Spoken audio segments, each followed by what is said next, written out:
Welcome to Stories of Hope. I'm Christine Hotchkiss. Each week, I bring you stories that will inspire you, educate you, and my one big word is to give hope. Today, I want to acknowledge my studio sponsor, the Motivated Mind Group, a global creative agency located right here in downtown Chandler. And I also want to acknowledge my episode sponsor, and that is Misty McCoy with Arizona Mobile Notary Signing Agents. Life moves fast. You never know if you might be in a position to buy, sell, refi, adopt, need a POA, or living trust. Misty's organized, prompt, and comes to you for all your notary needs. Now, on to our guest today. My guest is Darryl Brandt. He's known as the Dreaded Barber. Darryl has become a big part of his community. He's given dignity, respect, and kind words, and a life-changing haircut to pro sports figures, movers and shakers, senior citizens, toddlers, and the homeless. We'll get more into what all of that meant. Please help me welcome my guest today, Darryl. Welcome. Thanks for having me. Yes, I had learned that you had, so we're going to start with this. We all have things that are important to us. And we figure if we lose them, we can't move forward. But you had 3 losses in the same time frame. Your father, a business, and your marriage. All at the same time, or very close into the same increment of time. And that was probably where you were like, what do I do? How do I get moving forward? Which is why you have this mission of your own. But would you like to go back as to how you felt that day to move forward as to why you're here today? Absolutely. So one of the things that I noticed was I was going through life and I had a solid marriage, I thought. And my father was suffering from Alzheimer's, and so there was a gradual decline there. You know it's going to happen sooner or later. But when it did hit me, it was debilitating in so many ways that I can't even begin to imagine, and until you're in that scenario, it's hard to explain what happened. And my marriage fell apart, and we were partners with a business, and the business closed in the hot neighborhood in downtown Phoenix in Roosevelt Row. We had Public Image. It was a salon and barber shop. I'm a barber. She was a stylist. And we had a great group of people, and things were going wonderfully. And it all just kind of collapsed at once. And 3 weeks later, COVID hit. So we love that era. Yeah, the hair industry closed down in general. So I was like, okay, well, I should go work someplace, you know, another salon or a barber shop, or do another venture of one form or another. And what I found was, as I was trying to get my footing behind me, I started slipping further and further, and I dealt with situational depression. And the trauma of losing one thing, 2 things, 3 things, add COVID, that's a 4th trauma that people are dealing with. I didn't know where to turn. I had never been in those deep, dark waters before. It was very uncharted to me, and I didn't know how to get out of it or how to find help. Can I tell you something, Darryl? Sure. That 2020 era, it didn't matter what platform you were on, how much money you had or didn't have, or lifestyle you had. Everybody got a reset and probably felt the same thing you did with the depression and the dark waters. The most successful people we've learned also had lost their lives because they couldn't handle what they were used to. We get into a comfort of everything in our lives, and that's what this is about. We get a comfort that everything is going to be okay, but we don't think the unexpected can happen. And I say these 3 things to anybody that I meet. Nobody is exempt from 3 things. Well, probably 4, right. But 3 things for sure. No one's exempt from trauma. No one's exempt from illness. But no one's exempt from blessings either. And out of these things that happen to anybody and yourself, there was a blessing that was in disguise that took place.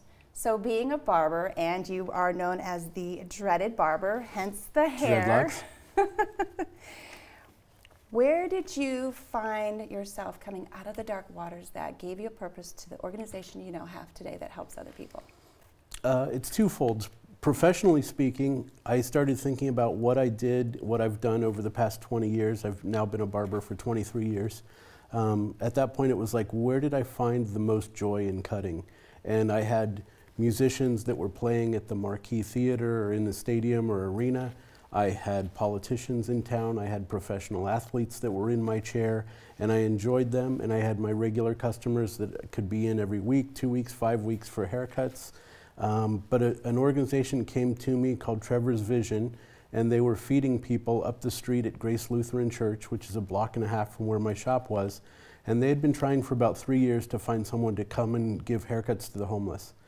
And I thought, well, I'm not going to do it. And they're like, oh, we're used to hearing that. And I said, well, I'm not going to do it because you're serving in a cafeteria and there's food and haircuts, not a good mix.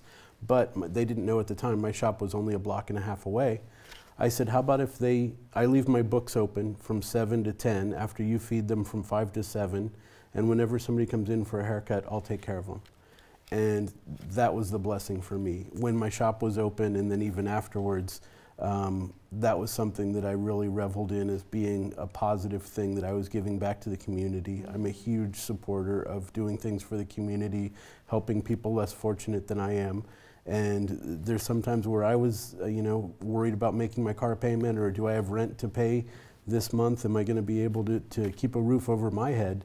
And so I started connecting with these people, and I found that we're closer to them than we are to the Jeff Bezos of the world, or the Zuckerman, or anyone else in the billionaires. Yeah, absolutely. So there's what I found was people are often saying, oh well, they're down on their luck, but it's because they're on drugs, or they have mental health issues, or they're alcoholics, and I said, no, these people are some of the most gracious and grateful people I ever cut. Mm-hmm. And more often than not, it's somebody that's living paycheck to paycheck, and we've seen a lot of people that can relate to that, myself included. Mm-hmm. And then they have a trauma in their life. Maybe there's a medical situation, maybe their car breaks down and they're not able to get to work, so they lose their job, they live in a place where public transportation is not an option, mm-hmm. and now they're stuck on an island. I wanted to mention that some people, and you said it, and it was like, oh yeah, let me say this. Somebody's worst day ever could be their car breaking down, because the car is what gets them from point A to point B for a job, or to pick up family members, or whatever the case may be. It's not always a luxury part, it's more of a necessity. Right. So yeah, so when someone says, oh, it could be worse, you're absolutely right, it could be worse. But for somebody who's not dealing with anything else, and that one small thing that we would find small is huge. I know, I've been there. I've been there, and I don't know who else hasn't been there where they've even, some people are so attached to their phone, they're thinking, oh, my worst case scenario is my phone, but you don't know. I couldn't live without my phone. Yeah. Well, you could. We did ultimately. Before, but we've been programmed to be using it for everything. So this moved even forward because you are a barber, and mm-hmm. I know, ladies, when you get your nails done, or if you get a massage, what do? We talk to the person who's performing our services. Right. And that is something that you always had at your footstep. Absolutely. Too. It's something that a relationship is built with somebody, and to the point, if you're in a town like I've been here for, my son's 18, so I've been here 16 years. I've built relationship with multiple generations in families. So there's sometimes I can hear about the dad's problem with the son, and then later the son's problem with the dad, and I can get those two talking about it. What I found as I realized that that was an important factor of what I do for a living was someone recommended that I go to ACEs training, which is, excuse me, I just vapor locked on it. Acute childhood trauma.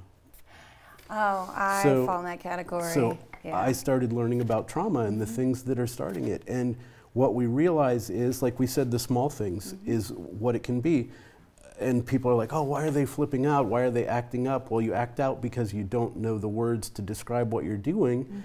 But you could be at, if I always use the example of if you have a glass of water and it's 97% full and you have a 4% problem, you're going to overflow. And everyone's going to look at it and go, oh, it was just something little, but that little thing could be the thing that puts you over the point. Absolutely, the breaking point, yeah. So toddlers, you had the toddlers in here. Where does the toddlers come into play? We actually was, we're going to go into the homeless part. Okay, sure.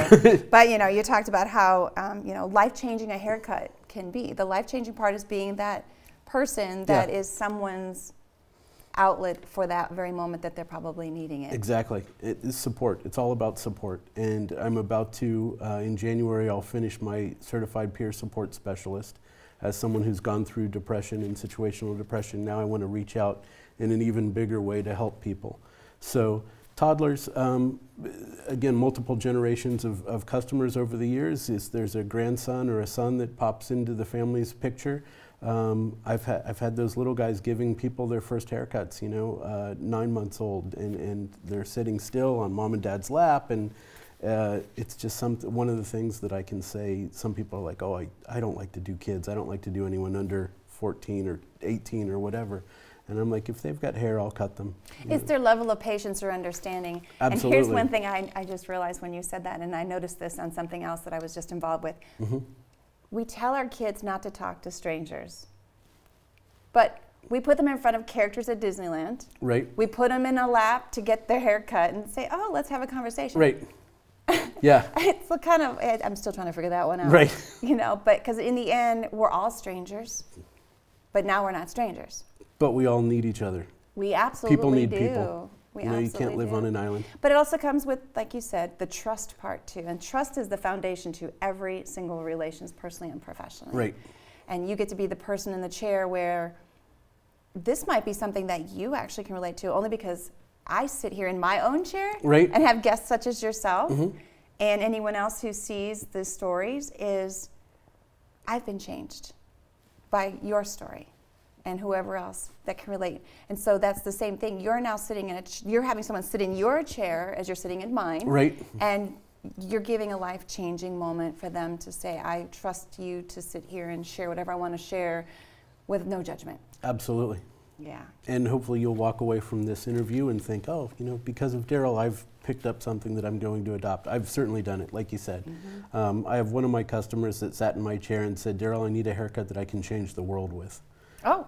And I was like, okay, no pressure. Sure. So I went ahead and started cutting him, and he goes, I'll let you know if it works or not. Oh. And I'm like, sure. So about a week and a half later, I get a phone call, and he's been accepted to Harvard. He's a grown man. He's got kids that are teenagers and in their 20s now. But he called and said, I'm going to become an administrator of education, going through a program at Harvard. There's only like 30 people that get accepted, and your haircut's one of the things that drew somebody's attention when I was being interviewed. I'm going to add to that. Can I? Sure. I don't think it's so much as it was the haircut as the confidence behind it. Right. Of course. Mm-hmm. No, it was the haircut. Yeah. We'll go over there. Yeah. Speaking of that, I probably should get mine right. done too. My knee is life-changing. It is. It only takes, we've heard this before, it only takes one person to make a difference. Yes. And when I say a difference, that can go both ways, because there's the opposite to every single thing in life. Yes. But in this situation, you want to be that positive, life-changing moment. Right. That someone can walk away and say, you know what, even if you didn't say anything to me based on whatever I was throwing out at you as a total stranger, I felt better that I put it out there. Then you walk away with saying, you know what, my day I thought was so tough, it's not that tough. Right. Right? Absolutely. It's a go. So that's one of the things that I learned in trauma training was people are in desperate situations, and they can be seriously desperate or just a mild bad day desperate sort of experience, and it just does take one little glimmer of hope from one person, and that's going to change. So are you still conducting free haircuts for the homeless and other organizations? Okay. I am. So what I'm doing now is trying to find places that need haircuts, hospitals, people going through rehab situations, foster parents, people with medical conditions where they're not able. I've got a customer up in Troon, 6 months younger than I am. He was bitten by a mosquito and got West Nile virus. He's quadriplegic. His wife says we have about a year and a half with him. And he told me, he has a great sense of humor about himself and his situation. And he says to me, my doctor said I was the worst case that the person didn't die. Just my luck, I'm not a half-stepper. And I'm like, wow. Right? Humor has to get you through your day. You have to. You absolutely And with that, have you to. have to find the appreciation in your life, even on your worst day that you think is your worst day. But that's life-changing right there. Like I said a few minutes ago, no one's exempt from anything that's going to change their life. That one day you have everything, and the next day you have nothing. Right. But then if you have the ability to get whatever you feel back, and maybe it's not on the grander scale you thought you had it at, but you have the ability to try and get something back, and whether it's your dignity or your confidence, you have that. Oh, wow. Absolutely. We had the fancy cars in the driveway and the house at the base of the white tanks out on the west side, and none of it was vital. my life's not any worse not having it. No, everybody's walk is different. Everyone's desire is different. Yep. I had a different lifestyle than what I'm at now, but I'm good at being simple. Right. You know, less to worry about. Absolutely. But I also have an appreciation for it, but that's because of the walk that I have been on my own. And that sometimes is what it takes, is someone else having their own walk, as you've already learned, to find the appreciation in the small things in the day. And as a result of that, and knowing that I need to pass it forward, Yes. Muhammad Ali has a quote that is, "Our service of others is the rent that we pay to live on the planet." And that really hit me hard. And I was already in a service industry and serving people that are marginalized and not getting the respect and dignity that they deserve as human beings. And I thought to myself, what can I do to most positively impact somebody's life in a 25-minute period, because that's about how long it takes for the average haircut. And so that's where the certified peer support training comes in, because I was like, I want to not only give somebody that, hey, I'm going to be okay today, but go further and be like, hey, maybe you need some help. Here's some places you can go. They're free. There's services that are out there that are provided, and I can get you in touch with those people if you're interested. Absolutely. Who's not interested in having a little bit of a boost, even if it's a haircut? Right. And they say that you have 7 seconds to make a first impression. I think it's less than that, because we use our eyes to judge people until someone speaks. Absolutely. I think that's where the 7 seconds come from. Yep. You get 2 hours in a chair. Yeah, yeah. They're not going anywhere. Right, right. Well, they could, but I don't know if it's good if you started cutting their hair. Yeah. So, which brings me to something that I have learned. Not only is it the ACES training, but you have a nonprofit organization. Tell me more about it. So I was so busy with social media when we had the salon and barbershop public image that I never really promoted myself. It was always getting people in, selling products, getting new talent to be recognized as being part of our style tribe. And so I needed a name for this nonprofit that I was looking for, and I thought the Dreaded Barber. So I'll go with that. So it's the Dreaded Barber is my nonprofit, and it's all about, originally it was starting out as just providing haircuts for the homeless. And I'm like, if I can go out and provide haircuts for the homeless, that'd be great. And I'd have a sense of accomplishment, and what else could I possibly do from there? Well, then we started talking about, wouldn't it be great if we could get a bus that you could turn into a mobile barber shop? So now it's legal by every stretch of the imagination. It's just like having a brick and mortar barber shop. And we can go down there and cut people and provide shampoos, washing their hair for them. And it was like, okay, if we had a bus and I was doing haircuts, what else could you do in a vehicle? And I've reached out to customers and friends of mine, and I've got a friend that's a nurse practitioner, and he goes, well, you know, if you wanted to, we could put up medical screenings, so we could raise awareness for heart disease, we could raise awareness for blood pressure. Those are things that we could easily check. I'm like, okay, great. Well, then Trevor's Vision, the group that I had worked with in the past, has two trailers. One of them, Trevor's Vision has a trailer that's got 4 showers in it. So it's like, could you imagine that we could pull up someplace and let people take a shower and also get a haircut, and then have either my training, or we've got therapists on board that would be able to provide mental health awareness information, suicide prevention awareness, drug rehabilitation, misuse of drugs. So we could have that going on. Then there's another group that provides laundry service. They have trailers that have laundry. So we'd be able to give somebody a shower, give them a fresh set of clothes, wash their existing clothes, and give them a haircut. Wow. And so in the world of making a difference to somebody, maybe they don't know what they're going to do. They want to find a job. They've been let go or not had an occupation for a while, and they find out they have a job interview. And then we would be able to come in and get somebody completely prepped and ready to go for that, to take that next step. Because the most important thing about helping people on the streets is getting them off of the streets. I believe everybody should have a place to call home. Absolutely. Yeah, and I have to tell you, I'm thinking, I've heard this before. Someone sent me a message in Messenger on Facebook this morning telling me about Trevor's. And I was like, okay, I'll check it out. And then I'm like, wait a minute, that sounds familiar after you just said it. Jeff Kessler does amazing things. Oh, wow. Yeah. Well, I might be having him in that seat next. Absolutely, I'll pass word along to him. And then PJ Dixon, our mutual friend, is all about resilience, and you'll see him on a future episode. Yeah, yeah. That's incredible. So that worst day that you thought you had, and now you're here. And that was what time frame? What year? It's first quarter of 2020. And we're at the end of 2022. So we're about 3 years past where I was at my worst. How do you feel? Cautiously optimistic. I still have trouble with bills, and I still haven't got my feet firmly on the ground as far as how this is going to take off. We've got a fundraiser going on right now to try and get that bus. I've got several people have said they wanted to donate. They're certainly able to do that. You can go on the website, it's on the screen, and make a donation for that.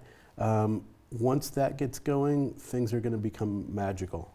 I've already affiliated myself with Asylum Advocates, which is a mental health awareness group, and the mental health aspects beyond what I do, from being a peer support specialist or from ACEs training, is all distribution of information. It's not clinical, it's not therapeutic, but you support people to get them to that next level of support, and with Asylum Advocates, they're able to do that. They've got therapists on their payroll. Very and nice. Yeah. Good collaboration. Absolutely. Yeah. And there's so many of them out there. You know, there's food banks that you could have a bus pull up at a food bank.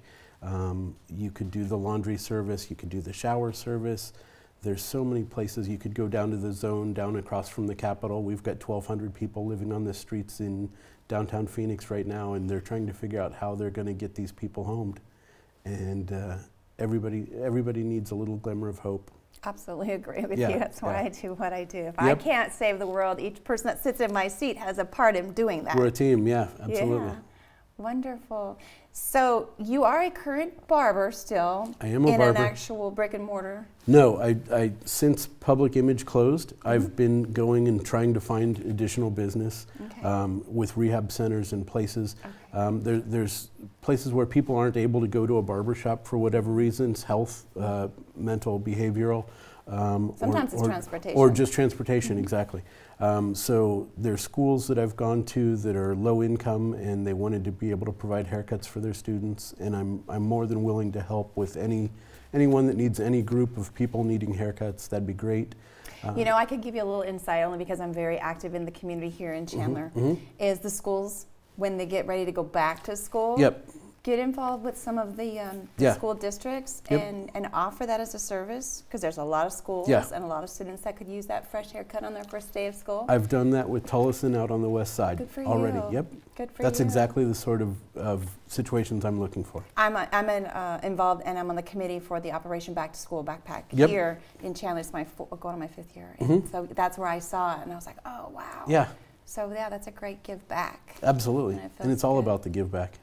So before I ask my final question, is there anything that I did not ask, since I don't know the journey and all of the things that make your business and your dream come to life, that I didn't ask or that you want to share? Let me think. No, you've done a really good job of asking questions. I think we filled out everything. I'll go one step further and say to the people that maybe they're watching this going, you know, I'm kind of blah today, or I'm dealing with some issues, or I've got some work problems or some family problems, reach out for help. The stigma needs to be broken, and it all starts with people talking. And what's amazing about being part of this movement towards mental health awareness is 20 years ago, I remember watching the NFL, and the football players would, a few of them had pink cleats on. And we were like, what is that all about? And of course, it's Susan G. Komen, breast cancer awareness. Look at how that's so permeated our society at this point. And I think we're at the ground level of mental health awareness doing the same thing. We've had Olympic athletes that have stepped down because of mental health issues, and they're like, I just can't do it. And that's fine. Paddy Pemberton is an MMA fighter, and he just fought his 2 fights ago, actually. They handed him the microphone after a win, and typically it's kind of like pro wrestling, where after you win, it's beat your chest and, oh, I want to beat up this guy next, and I'm going for that belt, and I'm doing this. And Paddy said, you know, this victory was bittersweet today because it's Saturday night and I'm in Las Vegas and I just made a lot of money. But yesterday morning I was awoken by a phone call that one of my mates back in Ireland had killed himself. And he then goes on for a minute and a half about if somebody has some problems going on in their life, reach out for help, break the stigma, have the conversation. And I thought 5 years ago that would never have happened. And we're now opening up and saying, hey, you know what? My life's not as perfect as it looks on Facebook. I need some help. Which I want to add to something when you're talking about how we need to talk about it, and I might be out of line, but I think I'm pretty parallel to it. It's not so much about talking about it as much as we need someone to listen also, because we don't always need someone to fix our problem, but we need a lot of people to stop and listen when we talk. How many people are on their phones or their devices and they're just in one mode and they're not really paying attention even though someone's sitting there talking to them like, they're not listening. And I get to the point where I'm like, I know that you're not listening, so I'm going to done. And then if you're dealing with depression, that takes it even further, like I'm not being validated. Yes, all you needed was someone to just stop what they were doing and just listen. Don't have to fix it. So my son and I, my son's going to be 28. And when he was younger as a teenager, which communication as teenagers, we've been there, is a very difficult thing. And then you've got the hormones and everything else. And the one thing I had to learn, because I didn't have any brothers and my mom was a single mom for several years, was how do I communicate with a boy? Because we do have different ways of communicating, if at all, for male versus female. And the one thing we learned this language, we still do it to this day, is if we're frustrated about something, hey, I'm just venting, so we know not to try and fix it or add into it. We just want to say it just to be heard. Or we'll say, I just want your opinion on this, but right now I just want to just say what's on my mind. And so we know, just zip it. And that has worked. Absolutely. So my son made it through his teenage years, and so did I. Congratulations.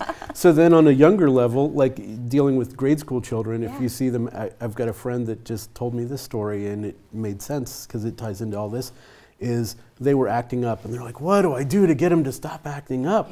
And it's like, you know what? He's just got some problems, and he doesn't know how to tell you what that problem is. So look at what was happening, and then he comes back and tells me, and it was a simple solution. And it was just a matter of saying, hey, look, if we do it this way, and the behavior stopped immediately. Because, just all about listening. Stop what you're doing and just listen. It's someone's time that they need, because they want not so much validation, but they want to know that they're actually being heard. So my final question is this, and I say this every single time when I ask this question, is if I was only able to ask one question to get an idea of what type of person you are or who you are, it would be this question. What message would you like to leave based on your journey?